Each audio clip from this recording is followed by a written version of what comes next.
Good day, class. Today we will be looking at Unit Standard 263514, where we will demonstrate an understanding of the function of the market mechanisms in a new venture. This unit standard is broken into 4 sessions. In the first session, we will explain the free market system in terms of perfect and imperfect markets. As a business owner, you continuously have to make decisions for your business in order to fulfill your needs and wants.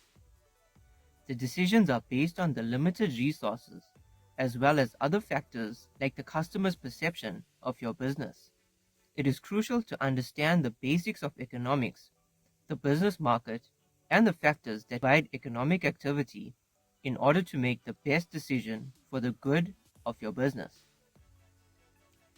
Economics is the study of human behavior to satisfy basic needs and wants, with the assumption that people aim to fulfill their self-interests and make rational decisions concerning the needs and wants.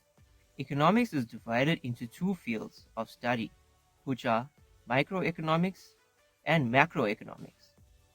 Microeconomics focuses on the individual parts of the economy and consider the decisions and actions of individuals, households, firms, and other organizations.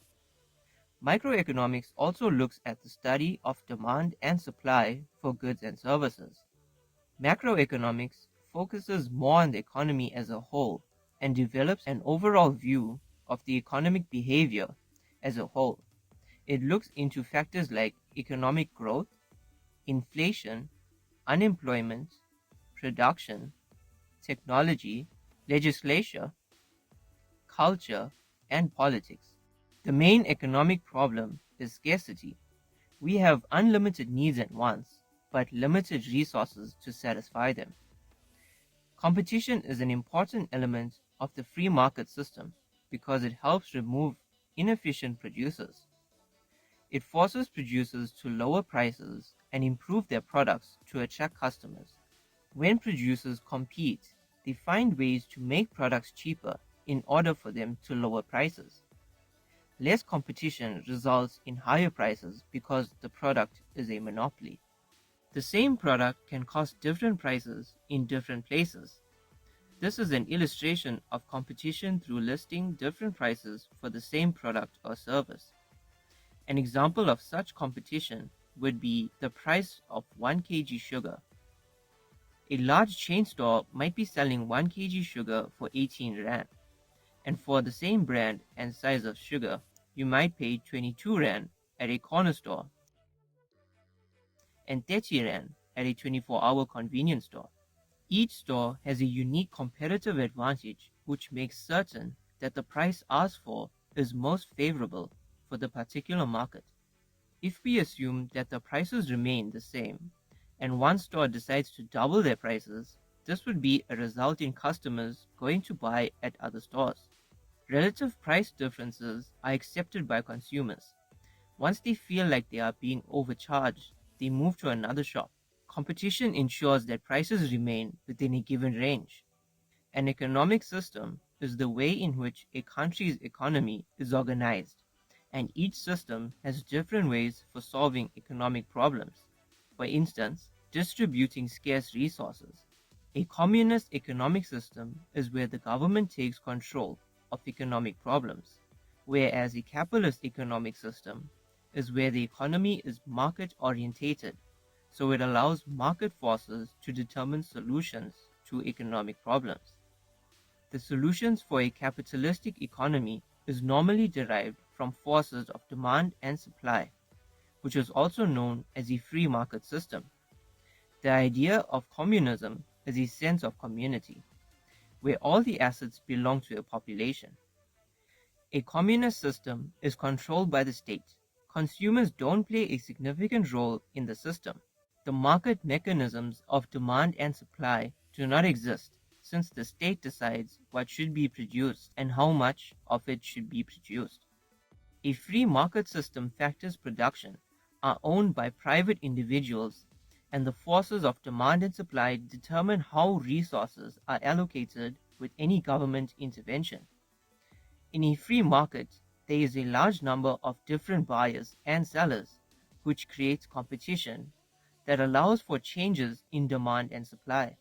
Since there is such a wide variety of substitutes, if one product becomes overly priced, then a cheaper substitute can be chosen. This gives suppliers and consumers an equal ability to influence the price.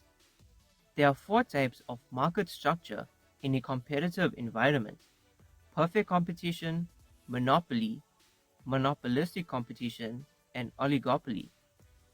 Perfect competition has a large number of buyers and sellers that make decisions and do not consider the results of their actions. In perfect competition, there is no firm large enough to influence the industry. The firms sell similar products and are price takers, and there are no barriers of entry into the industry. Agriculture is the best example for perfect competition. Monopoly is an industry structure where a single organization produces a product or service with no close substitute. A monopoly has no competition, and due to this, they determine their price barriers to enter and exit the industry. A great example of a monopoly in our country is ESCOM. Monopolistic competition is a market structure in where there are a number of organizations and each have small portions of the market share. They produce slightly differentiated products. The produced products have close substitutes, which means that the competitors have slight control over price. Entry is fairly easy and success invites new competitors into the industry.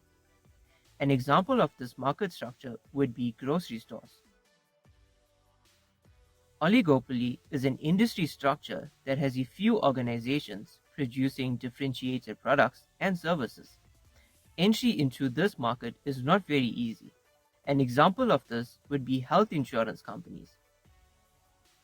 Oligopoly, monopoly, and monopolistic competition are all forms of imperfect competition. Imperfect competition is caused by the fact that entry into these markets is not easy. The less number of organizations in the industry gives them control over price. Customers have little influence on the price of goods and services. There are advantages and disadvantages for having competition, which contribute to the way a market is managed. Advantages for competition is that it brings about efficiency allocation of resources. It gives maximum economic value by using minimum resources to supply a given demand. The disadvantages for competition is that it benefits companies that are already established and well functioning. Competition is a barrier for entry in all industries. Competition can result in the loss of local jobs due to organizations moving their firms elsewhere in search of cheaper labor. We have now come to an end of our first session. Let us take a break and continue in the next session. I know that this session was rather long, so I recommend that you recap with your learner guide just in case you missed something.